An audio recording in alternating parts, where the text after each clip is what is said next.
విజయసాయి రెడ్డి గారు, మీరు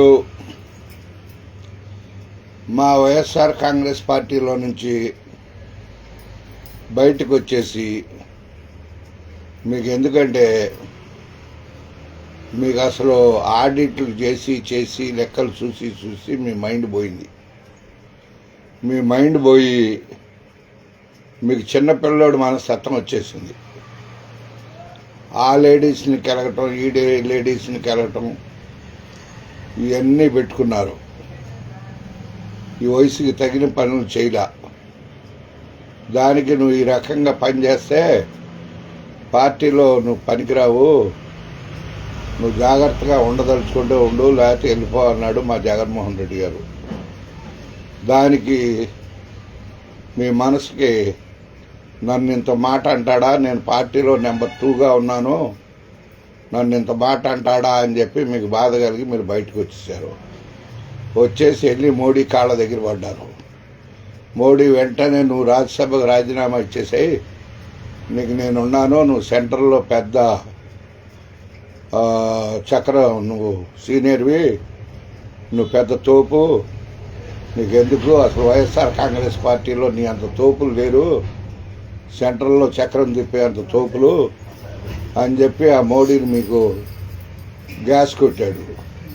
ఆ కొట్టంగానే ఇచ్చేశాడు రాజీనామా. ఇప్పుడు మీకేమీ తోచట్లా. ఆ మోడీ మీరు మళ్ళీ పిలిచి మీకేం మాట్లాడతలా. ఇప్పుడు ఏం చేయాలో తెలియక మీకు నెలకో 2 నెలకో ప్రెస్ మీట్ ఇవ్వటం, ఇది చేయటం. ఇప్పుడేంటి, ఇప్పుడు కొత్తగా ఇప్పుడు ఆ కూటమిని విడగొడితేనే వైఎస్ఆర్ కాంగ్రెస్ పార్టీ అధికారంలోకి వస్తాడు జగన్మోహన్ రెడ్డి, లేతరాడు. ఏమంటే మీరు మాకు చెప్పాలా, ప్రజలు మాకు అధికారంలోకి తీసుకొస్తారు, ప్రజల చేతిలో ఉంది. ఆ కూటమిని విడగొడటానికి మేమెవరు, మాకేం పని, అది మోడీయే విడగొడతాడు ఆ కూటమిని. ఆయనకు అవసరం వచ్చినప్పుడు ఆయన విడగొడటానికి రెడీగా ఉన్నాడు. ఏంటి, మీరు వెళ్ళి మళ్ళీ మోడీ కాళ్ళు పట్టుకోండి.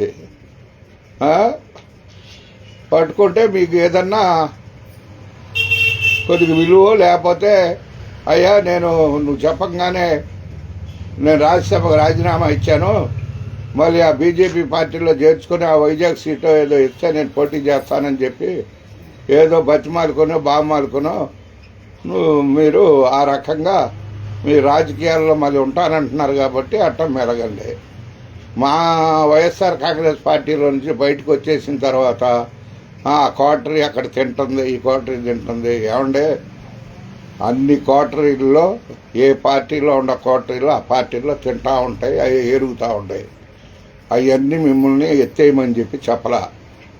మీ పని మీరు చూసుకుంటాం మంచిది. మీరు ఇంత వయసు వచ్చింది, మీరు అనవసరమైన మాటలు మాట్లాడతాం, అనవసరమైనగా మాటలు అనిపించుకుంటాం ఈ వయసులో కరెక్ట్ కాదు. నేను పెద్దాడిగా ఎందుకు చెబుతున్నాను ఇది, మీరు మూసుకొని మీరు రాజకీయాల్లో రావాలనుకుంటే ఏ రాజకీయ పార్టీలో చేరతారో, లేకపోతే మీరు రాజకీయ పార్టీ పెడితే మీకు ఏరిగే వాళ్ళు కూడా మీకు ఓటేయరు. ప్రతి ఓడు పార్టీ పెడితే ఓటేయడానికి ఆంధ్ర రాష్ట్రం అంత తేలిగ్గా లేరు ప్రజలు, అంత తెలివి తక్కువలు కాదు.